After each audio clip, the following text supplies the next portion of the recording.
It's going to be a different team. We're not going to be able to kick and run because we don't have Leo's pace up top. Life after Leo Can finds Q&D Soccer looking to compensate for 29 lost goals and 10 assists worth of all-state production coming forward this fall.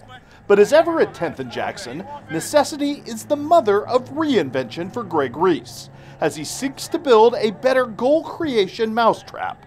Perhaps that means the rise of a new alpha scorer?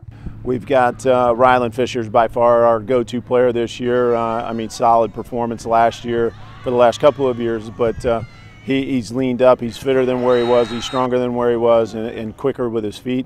I think he's going to be a handful for teams to deal with. Or maybe it's the strength of the collective that bridges that gap.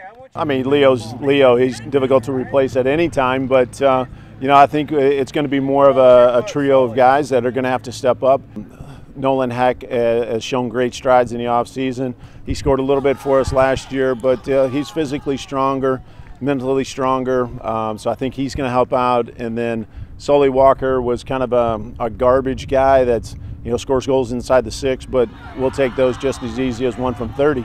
But, I mean, it's going to have to be a group effort. We're going to have to be very solid on restarts as well, creating opportunities and putting those away. I think midfield is probably going to be our strength. Looking forward, like I said, if I've got Rylan in there, Brody, Nolan Heck, those guys are a nice core group. And if I throw another guy into the center mix and we play a little different formation, we bring in a freshman or Elliot Hendrian that is going to be a ball winner for us.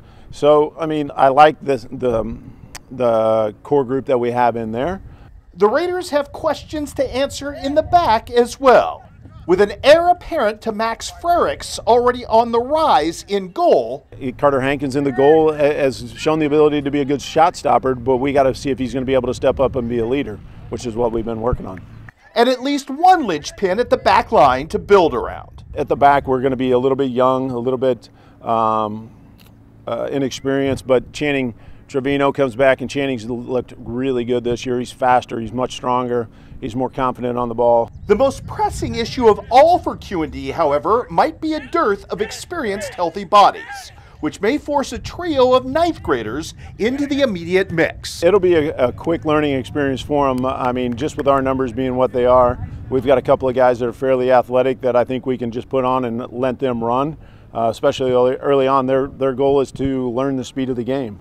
And if they can pick up the speed of the game, they can cause some troubles for some guys. I mean, we've had one of them score this summer, and the other one has created some opportunities for himself, and one has played in the midfielder at the back for us and really didn't miss much of a beat. So, I mean, I'm confident that if they're called upon to step in and play for us, that they'll be able to just as easily as some of the sophomores would. Definitely depth. Like I said, we have a great core. We should have a solid first 11 players, but it was the same thing last year. If we can develop, you know, players 12 through 16, and we can get a good amount of players to contribute off the bench, I think we should have a solid season. We've got a lot of growing and learning to do in a very short time, and we'll probably take some lumps early this season, but I mean, it's, as I've always said, it's the postseason that really matters to us. I think we've got a lot of potential on this team.